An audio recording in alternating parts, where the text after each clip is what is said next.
Hello dear friends, आप सभी का वेलकम है आपके अपने यूट्यूब चैनल तनु क्लासेस आर्ट को में। दोस्तों, आज की इस वीडियो में हम लोग पढ़ने वाले हैं 12th क्लास हिस्ट्री यानी कि इतिहास का जो आपका छठा चैप्टर है जिसका नाम है भक्ति सूफी परंपराएं। उसी का हम लोग पार्ट 4 लेके आए हैं और ये जो है आपका लास्ट पार्ट है। ठीक है, इससे पहले हम लोग 3 वीडियो इस चैप्टर पे कंप्लीट कर चुके हैं। अगर आप उन तीनों वीडियो को नहीं देखें, आप लोग जाइए चैनल का प्लेलिस्ट पे या फिर वीडियो के नीचे डिस्क्रिप्शन पे लिंक पे जाइए और वहां से जो है आप तीनों पार्ट को देखने के बाद ये चौथा पार्ट को देखिए।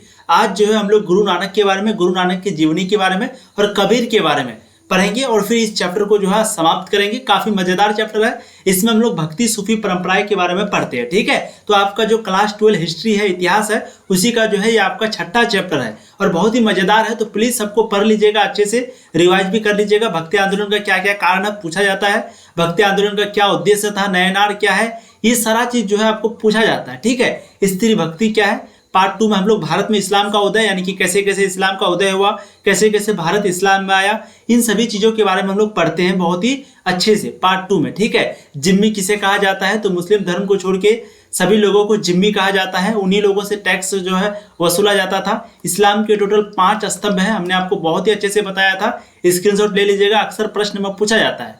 इस्लाम की पवित्र पुस्तक का नाम है कुरान शरीफ। ये जो है कौन सी भाषा में लिखा गया है, अरबी भाषा में, और इसमें टोटल 114 अध्याय है। कितने अध्याय है, 114। तो ये सभी जो है पूछा जाता है, इसलिए मैं आपको बार बार बता रहा हूँ, आप लोग एक बार रिवाइज जरूर कर लीजिएगा। अब हम लोग जो है पार्ट 3 में सूफीवाद के बारे में, खानका के बारे में, उसके बाद चिश्ती के बारे में बहुत ही इंपॉर्टेंट से डिटेल से पढ़े थे, चिश्ती के बारे में, चिश्ती सिलसिला के बारे में, तो आप लोग उसको भी देख लीजिएगा।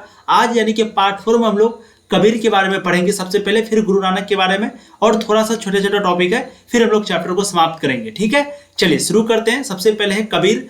कबीर का अर्थ क्या होता है, तो कबीर का अर्थ जो है अरबी भाषा में महान होता है। तो ध्यान दीजिएगा, कबीर का अर्थ अरबी भाषा में क्या होता है, महान, ग्रेट।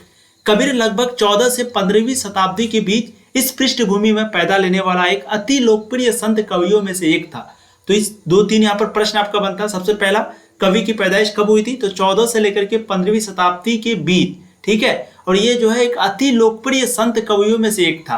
अति लोकप्रिय जो संत होते हैं, यानी कि कुछ कुछ संत ऐसे होते हैं जो कि बहुत ही ज्यादा पॉपुलर होते हैं, बहुत ही लोग उनको मानते हैं, तो उनमें से एक कबीर भी था। ठीक है, आगे देखिए, कबीर बीजक वाराणसी और उत्तर प्रदेश के अन्य स्थानों में कबीर पंथी द्वारा संरक्षित है। ठीक है, तो कबीर बीजक जो है वो वाराणसी और उत्तर प्रदेश की अन्य जगहों में जो है कबीर पंथी द्वारा क्या है, संरक्षित है।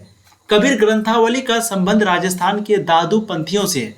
तो कबीर ग्रंथावली का जो संबंध है वो राजस्थान के दादू पंथियों से है।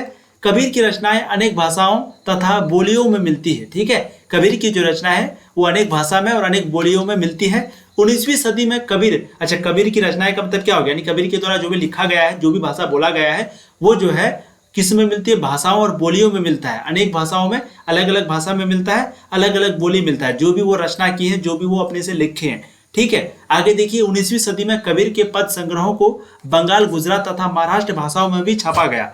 और 19वीं सदी में जो भी कबीर के पद संग्रह थे उनको बंगाल में, गुजरात में तथा महाराष्ट्र में, इन सभी भाषाओं में जो है उनको छापा गया, प्रिंट किया गया। कबीर की एक विशेषता यह भी थी कि उन्होंने परम सत्य, एब्सोल्यूट ट्रूथ को वर्णित करने के लिए अनेक प्रणाली परिपाटी का सहारा लिया। इस्लामी दर्शन की तरह कबीर इस सत्य को अल्लाह, खुदा, पीर और हजरत कहते थे। कहने का मतलब है कि कबीर इस चीज को मानता था। उसके अंदर एक विशेषता यह था कि वो जो है परम सत्य को वर्णित करने के लिए अनेक प्रणाली, अनेक सिस्टम को वो सहारा लेते थे। कोई भी चीज को सत्य करने के लिए, सही करने के लिए वो बहुत ही चीजों का, जिसका भी उनको सहारा लेना पड़ता था, वो लेते थे। और इस्लामी दर्शन की तरह कबीर जो है इस सत्य को अल्लाह, खुदा, पीर और हजरत कहते थे। ठीक है, क्या क्या कहते थे, अल्लाह, खुदा, पीर और हजरत। कबीर की कुछ कविताएं इस्लामी दर्शन के एकस्वरवाद तथा मूर्ति भजन का समर्थन करता है। कहने का मतलब होगा कबीर का कुछ ऐसा भी कविता है जो कि इस्लामी दर्शन के, यानी कि एकस्वरवाद का मतलब मैंने आपको बताया था, एक ईश्वरवाद का मतलब मैंने आपको बताया था कि जो एक गॉड को मानते हैं ना, उन्हीं को बोला जाता है एकस्वरवाद। तो कबीर जो है इसको मानते हैं और मूर्ति भंजन का समर्थन करता है। मूर्ति भंजन का मतलब भी मैंने आपको बताया था, एक का मतलब जो कि एक गॉड को मानता है, एक ही अल्लाह को मानता है, एक ही भगवान को मानता है। ठीक है, और मूर्ति भंजन का मतलब जो मूर्ति का पूजा नहीं करता है। तो ये जो है कबीर की कुछ कविताएं में ये चीज लिखी गई है। कबीर की कुछ कविताएं हिंदू धर्म के बहुवेदवाद, एक से अधिक वेद तथा मूर्ति पूजा की आलोचना करती है। और कबीर का कुछ कुछ ऐसा भी कविता है जो कि हिंदू धर्म के जो भी बहुत वेदवाद है, यानी कि ज्यादा, जैसे आपको पता है टोटल 4 वेद है, ठीक है, महाभारत को भी वेद में ही गिना जाता है, टोटल 5 वेद है।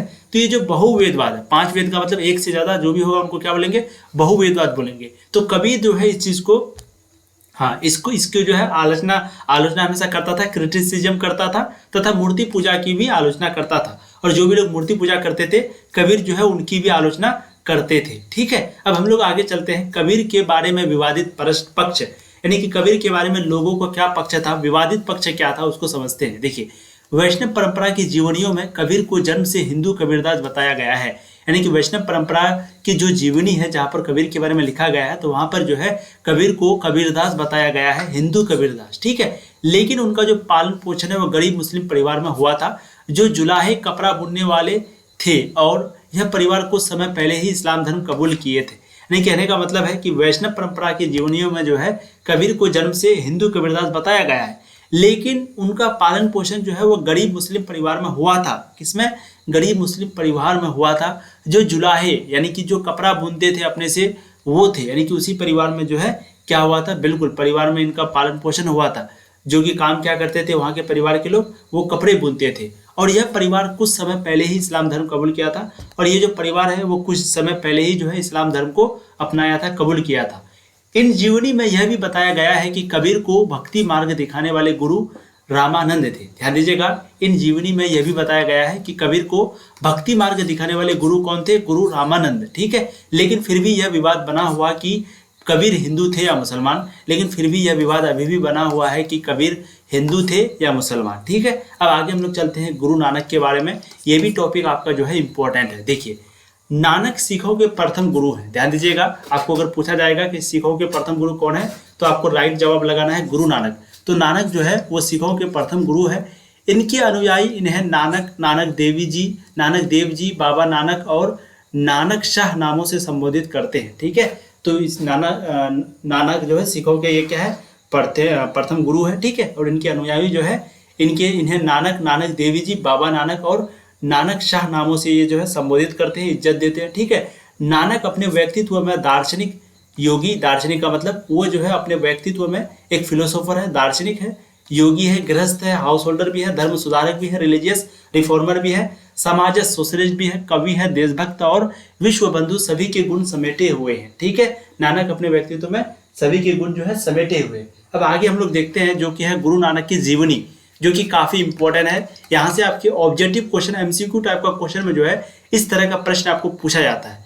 चलिए, गुरु नानक की जीवनी में जो आपका पहला लाइन है वो है कि बाबा गुरु नानक का जन्म कब हुआ था। तो देखिए, बाबा गुरु नानक का जो जन्म है वो 1469 में हुआ था। ध्यान दीजिएगा, कब हुआ था, 1469 में। और 1469 से लेकर के 1539 तक, यानी कि गुरु नानक का जो जन्म है 1469 को हुआ था, और उनकी जो मृत्यु है वो कब हुई थी, 1539 तक। और यहाँ जो है एक हिंदू व्यापारी परिवार में जन्मे थे। ठीक है, तो बाबा गुरु नानक जो है वो एक हिंदू परिवार में जन्मे थे।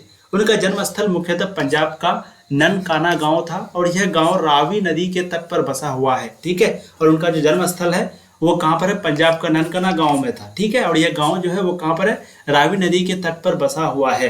बाबा गुरु नानक फारसी भाषा के जानकार थे, और जो भी गुरु नानक है, ठीक है, वो जो है फारसी भाषा के बहुत ही ज्यादा जानकार थे। ठीक है, चीज आपको समझ में आ रही है, बहुत ही इंपॉर्टेंट है। बाबा गुरु नानक फारसी के जानकार थे।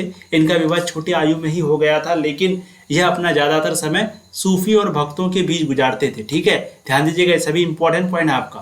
तो ये जो है इनका जो विवाह है वो छोटी आयु में ही हो गया, बहुत ही बच्चे में ही इनका जन्म जो है हो गया था, और यह अपना ज्यादातर समय सूफियों और भक्तों के बीच गुजारते थे। और ये जो है सूफियों और भक्तों के बीच अपना जीवन गुजारते थे।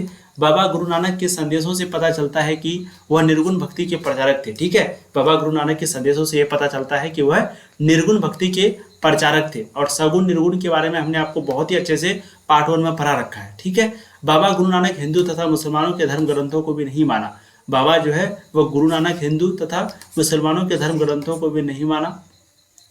धर्म के सभी बाहरी आडंबरों जैसे यज्ञ, मूर्ति पूजा व कठोर ताप आदि को भी उन्होंने पूरी तरह से अस्वीकार किया, अर्थात इनको भी उन्होंने मना कर दिया।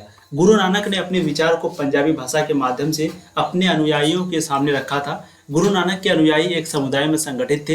नानक की मृत्यु के बाद उनके अनुयायियों ने अपने आप को हिंदू और मुसलमान से अलग चिन्हित किया। ठीक है, तो नानक की मृत्यु के बाद उनके जो भी फॉलोवर थे उन्होंने जो है अपने आप को हिंदू और मुसलमान दोनों घोषित दोनों से अलग चिन्हित किया। ठीक है, तो चीज़ आपको समझ में आ गई। ये जो है आपका चिट्ठा जो है गुरु नानक की जीवनी के बारे में दिया गया था।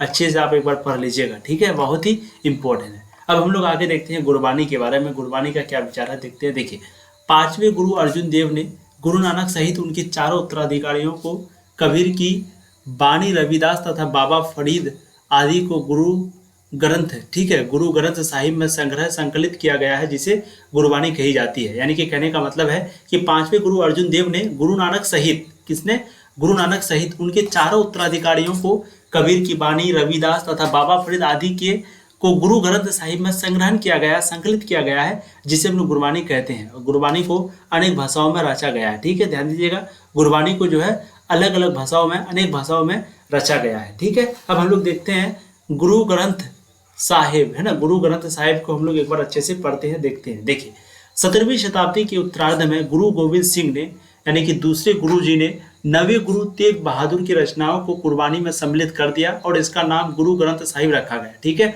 17वीं शताब्दी के उत्तरार्ध में गुरु गोविंद सिंह जी ने 9वें गुरु तेग बहादुर की रचनाओं को गुरबानी से सम्मिलित कर दिया और इसका नाम क्या रखा गया, गुरु ग्रंथ साहिब। ठीक है, गुरु गोविंद सिंह ने ही खालसा पंथ अर्थात पवित्रों की सेना की नींव डाली थी तथा उनके 5 प्रतीकों चिन्हों का वर्णन किया गया है। वे इस प्रकार थे: लोहे का कपड़ा, और लोहे का कपड़ा हो गया कघा, कच्छ, कृपान तथा कटे केस। ठीक है, तो कच्छ हो गया आपका, कंघा करा हो गया, ये सारा चीज जो है आपको बिल्कुल, तो ये चीज आपको समझ में आ गया। वे इस प्रकार थे जो लोहे का कट्टा, बीघा, कच्छ, कृपासन तथा कटे केस। ठीक है, चीज़ आपको समझ में आ रही, ये है गुरु ग्रंथ साहिब। आगे हम लोग देखते हैं जो कि है मीराबाई भक्ति में राजकुमारी। इनको थोड़ा सा अच्छे से आप लोग देखिए।